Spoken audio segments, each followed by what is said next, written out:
आज दुनिया में रहने वाले हम इंसानों के बीच सबसे लंबे इंसान की लंबाई मैक्सिमम 8 फीट से ज़्यादा नहीं है, लेकिन एंशिएंट सिविलाइजेशन, मजहबी किताबों, लोक कथाओं और आर्कियोलॉजिकल एविडेंस में ऐसे इंसानों की बात कही गई है जो पहाड़ों जैसी कद्दो कामत रखते थे। जैसे इस्लाम में औज बिन अनक, जब्बारीन और कौम आद, हिंदू धर्म में राक्षस, असुर और रावण का भाई कुंभकर्ण, क्रिश्चियनिटी में गोलियत और यहूदी मजहब में निफेलियम। जाइंट्स के बारे में सबसे ज़्यादा डिटेल हज़ारों साल पुरानी किताब बुक ऑफ इनॉक में मिलती है। ये किताब स्पेशली जाइंट्स के बारे में लिखी गई है, इसलिए इस किताब को बुक ऑफ जाइंट्स भी कहा जाता है। कुछ लोग इस किताब को बाइबल का हिस्सा मानते हैं, लेकिन बाइबल को छोटा करने के लिए कैथोलिक चर्च ने बाइबल में से इस किताब को निकाल दिया था। इस किताब के अकॉर्डिंग नोहा के ज़माने में आने वाले तूफान से पहले इस ज़मीन पर जाइंट्स रहा करते थे, जिनके हाथों में 24 उंगलियां होती थी और ये कई फीट लंबे होते थे। ये जाइंट्स इंसानों को गुलाम बनाकर उन पर राज करना चाहते थे। जब उन जाइंट्स निफेलियम की आबादी बहुत ज़्यादा बढ़ने लगी तो उनके लिए खाना और पीने का साफ पानी कम पड़ने लगा, जिससे तंग आकर उन जाइंट्स ने जानवरों, इंसानों और एक दूसरों को ही खाना शुरू कर दिया था। जाइंट्स के इस तबाही को देखते हुए यहोवा गॉड ने ज़मीन पर एक बड़ा सैलाब लाने का फैसला किया। तब नोहा ने कश्ती बनाई जिसमें चढ़ने वाले उस सैलाब से बच गए और बाकी तमाम निफेलियम और जाइंट्स उस सैलाब में डूबकर मर गए।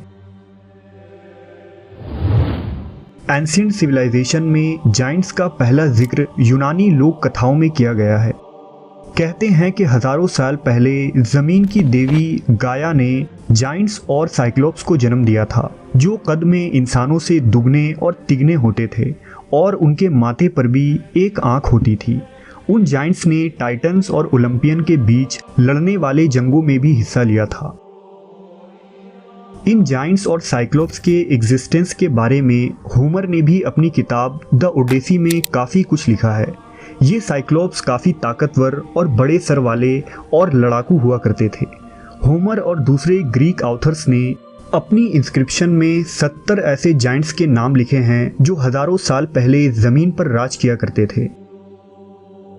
कहते हैं कि 2000 साल पहले माउंट एटना और माउंट वेसुवियस के फटने वाले वॉल्केनो की वजह से उन जाइंट्स और साइक्लोप्स का ज़मीन से सफाया हो गया था।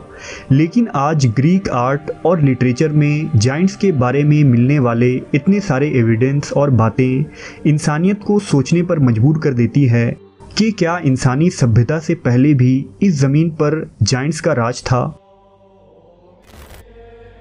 तोरा के बुक ऑफ नंबर में बताया गया है कि मोजेस जब इसराइलियों को लेकर नॉर्थन सीरिया के इलाके में पहुंचे तो उनका सामना ऐसे लोगों से हुआ था जो काफ़ी लंबे और मजबूत थे। उन्हें अमालका या जिबर कहा जाता था। उनके सामने इसराइली खुद को छोटे कीड़े मकोड़ों की तरह महसूस करने लगे थे। जाइंट्स का जिक्र सिर्फ आसमानी किताबों या माइथोलॉजी में ही नहीं बल्कि मॉडर्न एरा में मिलने वाले एविडेंस में भी मिलता है। साल 1890 में इजिप्ट में आर्कियोलॉजिस्ट की एक टीम खुदाई का काम कर रही थी। तभी उनके हाथ एक बड़ा ताबूत लगा जिसमें उन्हें एक मर्द और एक औरत का इंसानी ढांचा मिला, लेकिन ये स्केलेटन किसी मामूली इंसान का नहीं था। ये एक जाइंट स्केलेटन था जिनका कद 3 मीटर था। सिर्फ मिस्र में ही नहीं बल्कि साउथ अफ्रीका में भी माइकल टेलीगर को एक चट्टान पर बड़े पांव के निशान मिले। ये फुटप्रिंट बिल्कुल इंसानों के लग रहे थे। ऐसा मालूम हो रहा था कि हजारों साल पहले किसी जाइंट के कदम इस चट्टान पर पड़े थे, जिसने बाद में एक फॉसिल की शक्ल ले ली। रिसर्च से पता चला कि ये पत्थर 2 से 3 बिलियन ईयर पुराना था। मिस्र में मौजूद पिरामिड की दीवारों पर भी जाइंट्स के होने के सबूत मिले हैं। ऐसा मालूम होता है कि एंशिएंट इजिप्ट में किसी ज़माने में जाइंट्स का राज हुआ करता था और शायद उन जाइंट्स ने ही पिरामिड जैसे अजीम अजूबे को बनाया था, जिसे बनाना आज के एडवांस टेक्नोलॉजी के ज़रिया भी हम इंसानों के लिए पॉसिबल नहीं है। जब इजिप्ट में मौजूद एक मकबरे मस्तबा टॉम्ब की डिस्कवरी हुई तो इस मकबरे के अंदर हैरत अंगेज पेंटिंग्स मिली। एक पेंटिंग में कुछ लोग किसी जानवर का गोश्त काट रहे हैं और उन लोगों के सामने एक लंबे कद का इंसान खड़ा है और ये छोटे साइज के लोग उस जाइंट की खिदमत कर रहे हैं। मस्ताबा टॉम के अंदर ऐसी कई तस्वीरें हैं जिसमें साफ देखा जा सकता है कि छोटे साइज के लोग बड़े और लंबे कद के लोगों के लिए काम कर रहे हैं। इसी तरह हिस्ट्री टीवी पर search for the lost giant के नाम से एक डॉक्यूमेंट्री को ब्रॉडकास्ट किया गया था। इस डॉक्यूमेंट्री के मेकिंग के दौरान एक्सपर्ट्स को नेटिव एरिया से एक बड़ा दांत मिला था। ये दांत किसी जानवर का नहीं बल्कि किसी लंबे चौड़े इंसान का था। ये दांत इतना बड़ा था कि अंदाजे के हिसाब से उस इंसान का कद करीब 3 मीटर लंबा होगा।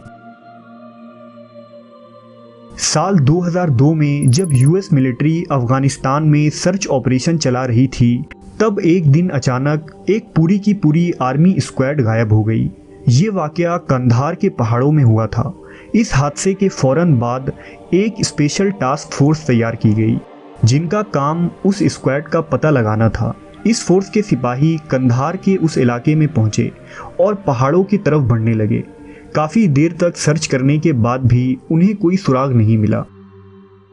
जब ये फोर्स एक रास्ते के जरिया पहाड़ के ऊपर गए तो ऊपर उन्हें बहुत सारी इंसानी हड्डियां मिली जो ऊपर मौजूद एक गार के बाहर पड़ा था।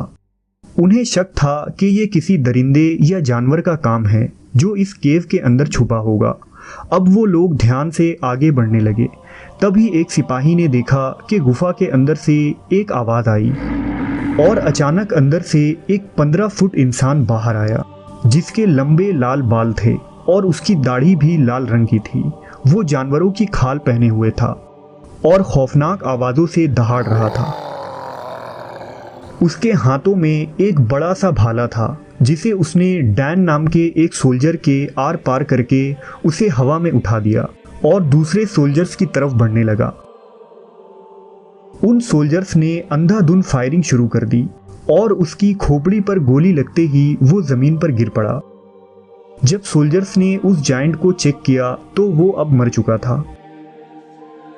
उन सिपाहियों ने बाद में आर्मी बेस से कांटेक्ट किया।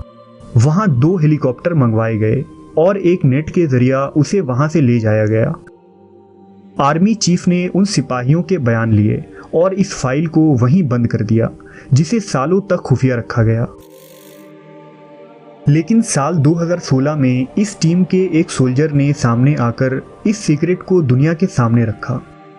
बाद में उस हेलीकॉप्टर के पायलट ने भी मीडिया को बताया कि उस जहाज में 12 से 15 फीट लंबा जायंट को ले जाया जा रहा था जिसके बाल लाल रंग के थे।